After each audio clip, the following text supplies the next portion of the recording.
Hi, friends. Thanks for joining us. Smash that subscribe button. It helps the channel grow. We can't thank you all enough for the growth of our channel. And don't forget, we have the draw this Wednesday for all our YouTube subscribers. So subscribe just to win a free signed Milt Stegall jersey. Benny, where can they find us on social media? Yeah, that jersey is going to be awesome to win. You can find us at Ray Benny Sports. We're on Facebook, Instagram, Twitter, TikTok. Also, check us out on Reddit and leave us a rating on your favorite podcast provider, please. Let's get it going. It's Labor Day. All the Labor Day classics have been played. Let's start off with the Bombers and the Roughriders, the good, the bad, and the ugly. Props to Saskatchewan Roughriders. Well played game. Their offensive line played above what I thought they would. Dola Gala had time. He didn't make mistakes. They won 32-30. But let's start off with the good. You got some good? Yeah, just a great weekend of games, too, even though the Bombers ended up losing. I mean, besides Toronto, Hamilton, maybe, but the other games all close, all good games down to the wire kind of thing. So fun weekend. For me, I don't know. There wasn't a lot of good that I can pick out in this game, really. Oliveira, good again. He seemed like the only one that was really pounding it and feeling it in that game. Probably the only guy that didn't end up making mistakes throughout it. Ended up with 88 yards and 2 touchdowns. And then to me, Nick Dembski was the other one that kind of brought it on the offense. Couple of wicked catches, a nice one-handed grab, and then he bailed out Claros on a long ball later on. But yeah, other than that, it's pretty thin for me. Yeah, nothing else? Nothing else that I could really think of or that I want to pick out of this game. I mean, they fought back, I guess, but they probably shouldn't have been in that position in the first place. Absolutely not. I do have Oliveira and Dembski. They were the standouts on offense. Obviously, Dembski with over 100 yards with 118. I can also say the secondary. Some folks might laugh at that, but I thought the coverage for the most part was more than serviceable. With a big field and the depth of receiver talent in Saskatchewan, QBs can't be allowed to sit in the pocket and find the open receiver.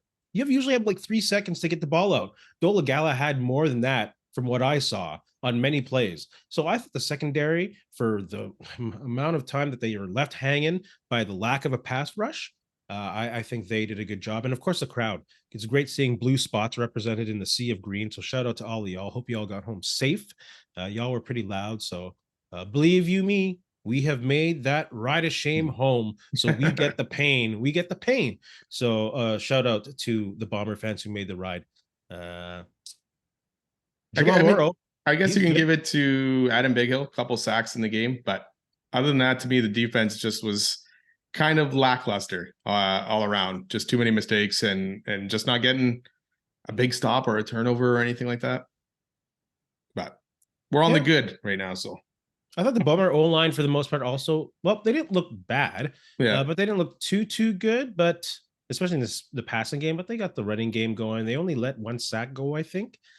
Dobson was schooled in the middle on that 1 sack, so it kind of made me wonder where Jeff Gray was at the time. Was he hurt? I'm not sure. Was he not playing well? Because there's also been rumblings of him not being very good at guard consistently. So I'd like to have some clarity on that. But I thought the Bomber O-line was okay. Yeah, it seems like they switched Gray and Dobson every once in a while. Yeah, Gray hasn't been playing as good as he had earlier in the season, so I can see why they're throwing that in, but I don't know if that helps the guys or not. Throw them off rhythm a bit. I'm not sure, but needs to get better, especially that interior line. Any else? And any other good? Good game. That was about it. Entertaining. It was a good game. Overtime. Fantastic. First time Labor Day Classic has been decided in overtime, I believe. Oh, yeah. Well, yeah. That's pretty good. The bad. Every week since week 3, this slow start offense, it's mind-boggling, and I still don't understand it. You know, like Claros did go 4 for 11 to start. 0 passing yards in the first quarter is horrible. And we talk about slow starts and them getting bit in the ass, and they got bit in the ass. And not to say that Claros, it's all on his shoulders, because the play calling also was bland and puzzling as well. Yeah, if you want to go that whole offense, Claros, again, a little bit on the run in the beginning of the game. His interception to Marshall was, again, it's mind-boggling because you're thinking, how's he getting fooled like this? And it's been a few weeks in a row now where the guys are just kind of waiting there and then jump in front of his passes. So yeah, like you said, 4 completions, that one drive in the first half, right? All 100 yards were on that drive and they scored on it. Other than that, it was terrible on offense. And drops too. Dalton Schoen dropped a few, at least a couple that he probably should add. The third one was a little bit tougher, I believe, but it just was all around was not smooth from that offense. And when you see it work so well in that drive, you're like, why can't they do this all the time?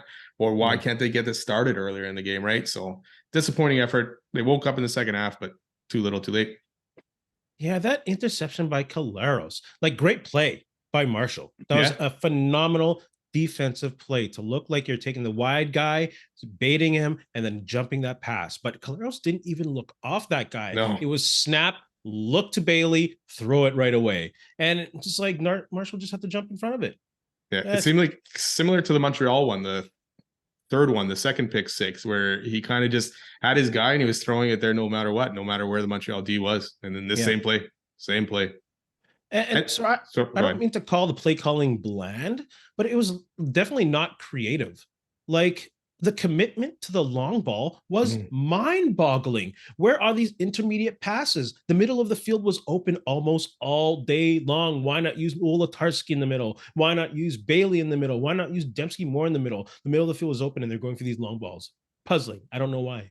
Yeah, and the thing with them, a lot of them were either double teamed, sometimes triple teamed, and he would still chuck it down there. He did have a shorter intermediate pass one time, and he still went to a guy that was at least double teamed, maybe even triple if I'm remembering the right play. But it was, and a lot of his passes were underthrown. Even the Nick Dembski one that he ended up catching, it was underthrown. He had to fight back to get that ball and just lie down on the ground basically and catch it. So yeah, it was just, it wasn't a good first half at all for the Bombers, and nothing they did was right or got done right kind of thing. So yeah, it seemed that they didn't also use much motion as much as they have the past few weeks to confuse Saskatchewan. And no play action.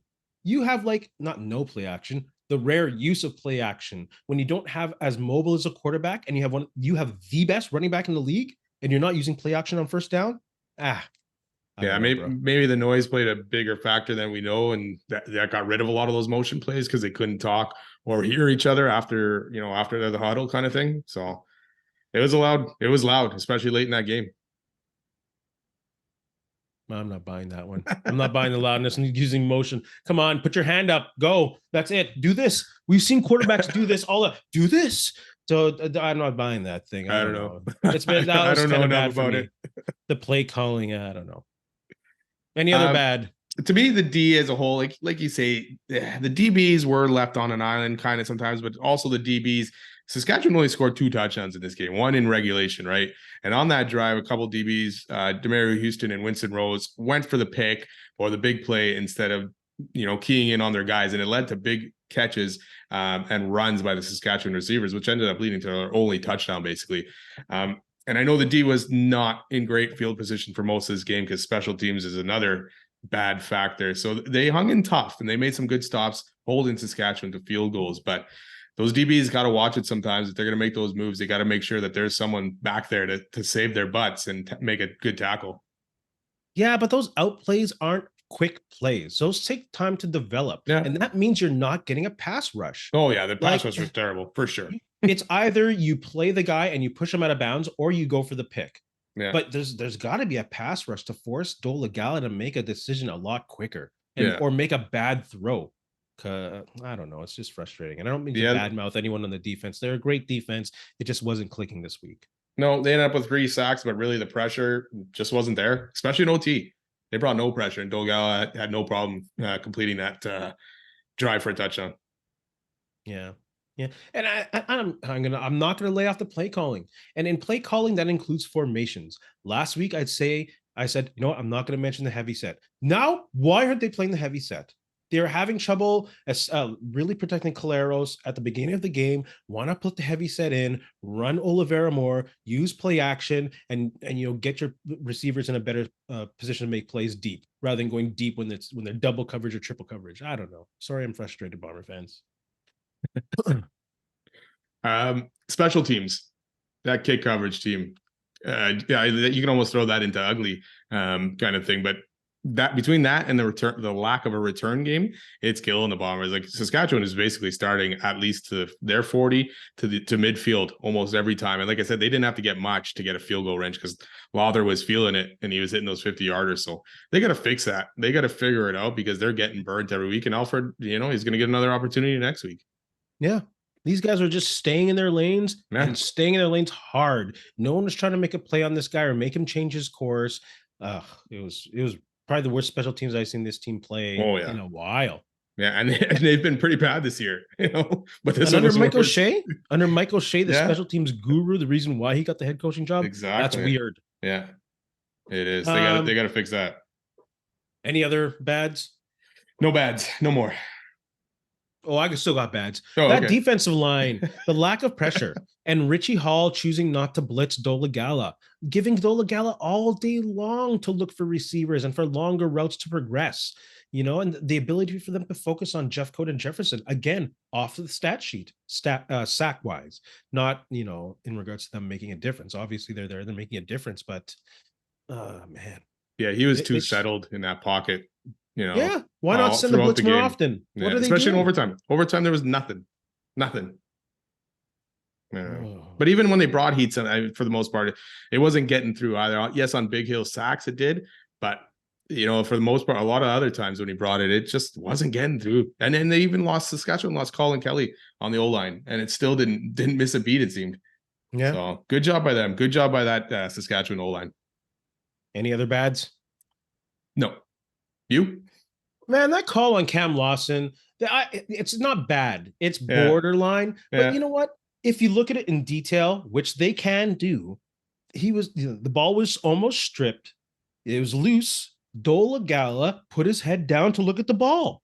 His head was down. It was lowered. It gave them more of a surface to hit. And he obviously wasn't going for his head. They got to use discretion. And, this automatically, because the head is touched, it's a penalty. That takes any, I don't know. Well, sometimes there's got to be discretion when you can replay that. Sometimes when the head is touched, it's not a penalty. And this is borderline. I'm just saying. Yeah. Should we just go right into the ugly of talking about quarterback hits to the head? All right, go ahead, bro. There you go. Pete Robinson, man. If you want to get anything ugly in this game, that's Pete Robinson and the officials in this game. That not only did that play happen, there was no flag right away. There was nothing. It took probably either the command center or whatever these guys to watch a replay to see what the heck happened here. And then the fact that he didn't get kicked out of this game does not make sense to me either. Yeah. And he should not have been allowed to finish this game. Terrible hit, terrible look for the league. Straight headbutt, man, to the opposing quarterback. That's a clown show. Yeah. Like, it might not have changed the outcome of the game. Well, obviously it did because the Bombers scored because of that. Yeah. And they got a second chance. But like, that just looks horrible. Oh yeah, for the league, big time. And those officials, man, how does that not even get reviewed upstairs afterwards, saying, "Hey, he's got to be ejected"? Yeah, you can blame the refs all you want, but as far as I know, they can call down and make that probably decision for the refs. So terrible for the league. Oof. Bomber fans, put your comments below. Tell us how you think Labor Day went. Can't wait for Banjo Bowl though. Yeah, it'll be good. And the other thing about that hit is anyone defending that hit or making it seem like it was okay. And other places, even Sanchez, I think today on TSN was saying, hey, other quarterbacks, every time a quarterback hits hit in the head now, they got to get suspended for a game because Pete Robinson did get suspended. But like you say, the Lawson ones happened kind of in the middle of a play. This one was after a play, after a play, and he did it. It didn't happen during a play. So to me, it's a totally different hit altogether. Yeah, and to say, like, the guy was not thinking of hurting the guy. He didn't care. He wanted the trash talk so bad that he smashed him in the head with his helmet. And then he flexed. Like, whatever, man. He didn't even think he did anything wrong.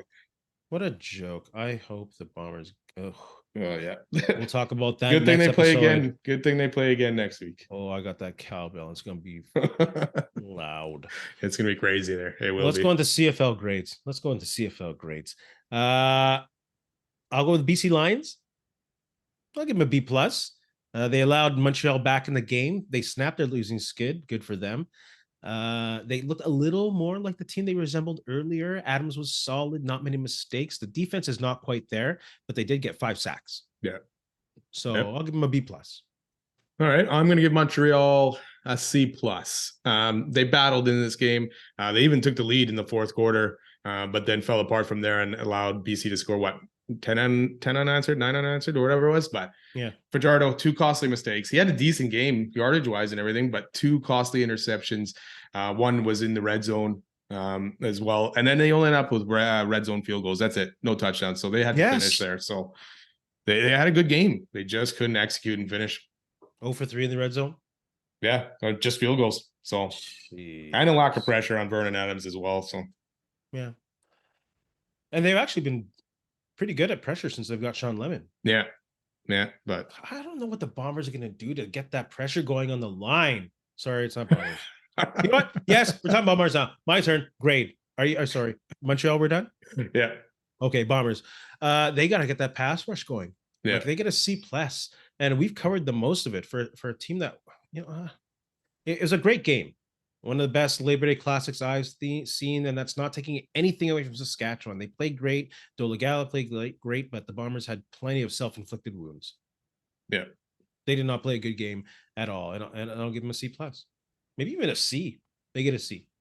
All right. I'm going to give drops it. Go ahead. Oh, yeah. That's big time. That's it. And that's where my biggest grade or bump to grade really is for Saskatchewan. B+ for them. Not only the first play of the game, where the onside kick, we didn't even talk about that. The onside kick where the Bombers guys are 15 yards off. So you're not even close. And Saskatchewan recovers it. Luckily, the D stopped it, but it was all special teams. Special teams was the biggest difference in this game. Saskatchewan was starting generally at midfield, where the Bombers were starting inside their 20 to 30 kind of thing. And the funny thing is, Saskatchewan's lone touchdown in regulation was an 100-yard touchdown, right? Or 101 or whatever it was drive. So B+ for Saskatchewan. It wasn't pretty, but they got the job done. Yeah, and they didn't blow it. A lot of crazy plays on Labor Day. Not just this Labor Day, but traditionally on Labor Day. Coaches like to take risks. It's a high emotional game, so they like to either take risks to get that emotion and momentum and emotion on their side, or they want to take it right away. And Saskatchewan took it right away. And I'm surprised by Dickinson, man. I didn't expect Craig Dickinson to do that. I expected him even at some point to fake a punt after that play kind of thing. So, but good decision by him. Yeah, Bombers didn't try anything. No. Offense, defense, or special teams. Sorry, there was a play late in the game, the last pass for the Bombers. It looked like even like pass interference on that play. Again, O'Shea hang on to the challenge, did not throw it. Why not? What are you saving it for at that point? So. And coaching and special teams, why didn't they take the ball at the 30? Why did they give away that rouge? That is mind-boggling. That makes no sense. They gave him the rouge and took the penalty for 10 yards rather than not take the point off the board. I don't get that. Even that one, the second one even too, right? You couldn't give up both of those. If you gave up one, fine, but not both of those to let Saskatchewan be within a field goal. We're not going to get over this one quickly, are we? Nope. We got a week to stew in it, and we still got one more episode left. Is it my turn now for grades? I've lost track. Toronto, Hamilton. Oh my gosh, let's go Toronto. I'll give them the A-. As long as the team can score, they'll be okay. Kelly throwing 2, he ran 1.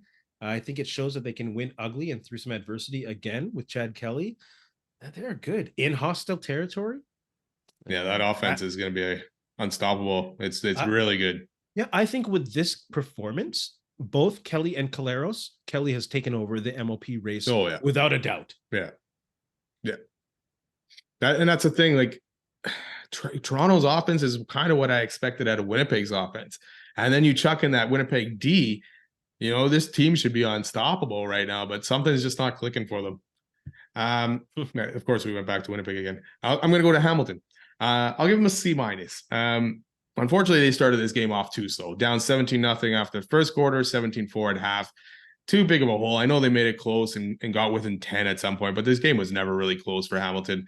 And after doing what they did to BC last week, it's kind of a disappointment to see what they end up in this game, especially at home on Labor Day. Absolutely. I was expecting more from Hamilton, and they did make a game of it, but they didn't have enough in the tank. No, none. Final game. Well, I guess final matchup with these teams. I got the Edmonton Elks. They got a B. No. You know what? I wrote that down before the end of the game because they had a lead and they let it slip away. They get a C. Man, they let Calgary come back, and now they're done. They're not in the playoffs no more. They're done. So, sorry, you get a C. No one's done in the CFL until you're actually done. Mathematically, they still can make it. So Again, once you have to say mathematically they will make it, what are the chances that they will make it mathematically? 22 points Calgary scored in the fourth quarter to take this game over and win it by 4. I'm going to give them a B plus. Jake Mayer looked competent against this team, against the Elks D that has been generally good. Running game for Calgary was just pounding it as well. And the D made stops when they had to. So B plus for Calgary. And like you say, Calgary boosted their playoff chances, which would have been probably almost pretty much done too if you can't beat the Elks at home. But their season still stays alive. And Kadeem Carey had a huge, what do you call it? What do you call that? Stiff arm. Stiff arm. Yeah. He just embarrassed the guy, put it in his face and kept going a few yards. That was a good running game. CFL fans, put your grades down below in the comments. Let's try a mulligan. Obviously, in golf, a mulligan you get an extra shot for a bad one. We're going to look at Labor Day at the CFL playoff picture. Has anything changed for you? Who is going to make it? Who's not going to make it? Based on what you said earlier this year. Yeah, I do believe I had Winnipeg, BC making it, and then I picked Calgary to finish third and Saskatchewan last, I believe. So having said that, I think obviously Saskatchewan's making it on the West. Winnipeg, BC, Saskatchewan at that point. Calgary may have saved themselves with this win tonight and look at a crossover because it doesn't look like Hamilton's going to take advantage of it and grab that ball and run with it. So I think it's going to be an up and down affair. And to me, Calgary is probably playing better than Hamilton. Ottawa probably still stays out of it because their schedule is too tough. Yeah. In the West, I'm going to stick with the Bombers still making it. I'm not going to say that I'm not concerned. Since week 3, they've been, again, a slow starting offensive team. So I don't know. And it's obviously that they're missing Janneri and Grant, but I still think they will make the Grey Cup. I still think it's theirs to lose. In the East, I took the Ticats. Can I go with the Ticats? Like, they've fallen apart figuratively and literally since week 1. Bo Levi was a disaster. I'm going to stick with them. I think they can improve. I think they'll make James Butler the centerpiece and the workhorse. And I think come season's end, the defense will come into place and they could upset Toronto. So you know what? For argument's sake and for fun's sake, I'm going to stick with Winnipeg and Hamilton. I'm not going to change. Wow. Yeah, we'll see. Change. It's a CFL, man. Anything can happen. I know. You just got to make the playoffs, right? Yeah, so much confidence in that one. Let's touch the NFL since it's close to starting soon. CFL fans, do you still believe in your predictions from early on in the season? Put them in the comments below. NFL season, again, close to starting. Has your Final Four changed there? Or your semifinalist or Super Bowl winner? My Final Four has changed. Who do you got in your Final Four? I'm probably still sticking pretty close to what I had said before. KC versus Buffalo and Eagles versus the Niners. I got Eagles San Fran and I got KC Bengals. And I'm going to have Philadelphia and KC making the Super Bowl again. I'm going Buffalo over San Francisco. Who did you pick to win? Philly's going to win the Super Bowl. Okay. They got a good team. It'll be tough. Yeah. I think I mentioned KC the last time we talked, and maybe San Fran making the Super Bowl, but I was like, nah, you know what? Jalen Carr's going to do something crazy on that defense, and that offense with Jalen Hurts is going to be nuts. So I'm going to take Philadelphia to win the Super Bowl. It'll be an interesting season. San Francisco's obviously, a lot of weird situation going on with Trey Lance, quarterbacks, and now Nick Bosa still not signed either. And you're less than a week away from week 1 against your Steelers. So they need Bosa, man. Without Bosa in this, that whole D kind of takes a big drop, not having that guy in there. So San Francisco needs that.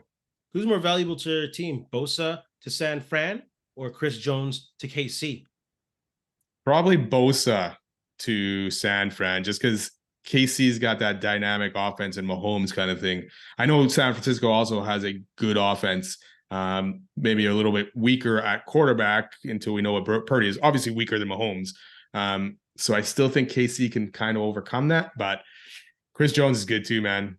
He took over that Super Bowl against the Niners there back in 2019, that fourth quarter. He took it over and gave KC a chance to actually win that game. So he took over last year's playoffs. Yeah, that too. Defensively, he is the reason why KC was in those games. And same with the Niners with Bosa, man. It's hard. They're both really good players. They both Casey won the Super both those Bowl, though. teams, yeah, both those teams need those guys. Can't just be all offense. You got a Brickhead? Yeah, I mean, pretty easy one. Pete Robinson, you get the Brickhead for that Brickhead of a play and trying to knock Collaros out.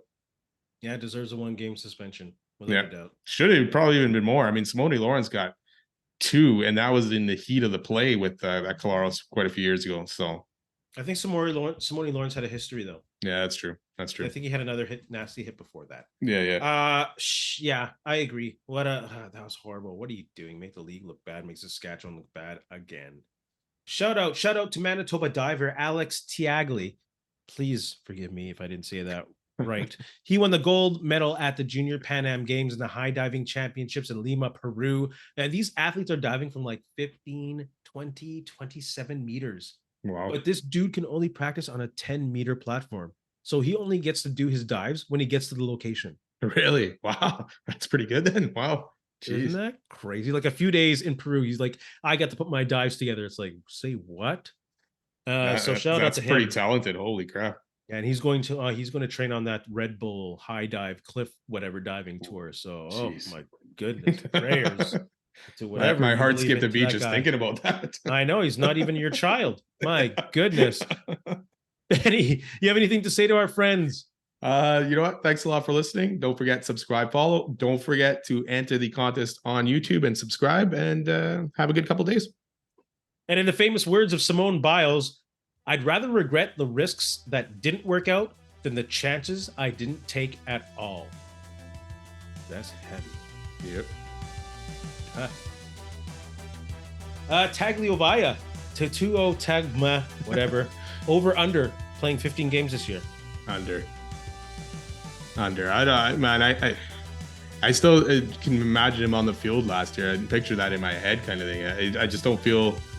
I don't know. I'm worried for the guy. Hopefully, he does obviously make over 15 games, but I think he'll be under. Yeah, I think he'll last a year this year. Hopefully. It just depends what kind of lingering effects are still in that head from those hits, right? It also depends on that O-line. Oh, that too, for sure. They're a bottom 7 O-line. Because they can't stay healthy. Yeah, Armstead is hurt right now, isn't he? Teron Armstead? Yeah. So. And he was hurt last year, wasn't he? Yeah, on and off last year. A few games here and there. So I think that's the issue. But you know what? I just said that he'll last the whole season, so I'm going to stick with that. Hey, friends and neighbors, don't forget to check us out online on Facebook, TikTok, Instagram, and Twitter at Ray Benny Sports. And don't forget to check out our YouTube channel. Leave a like, leave a comment, tell us what you think.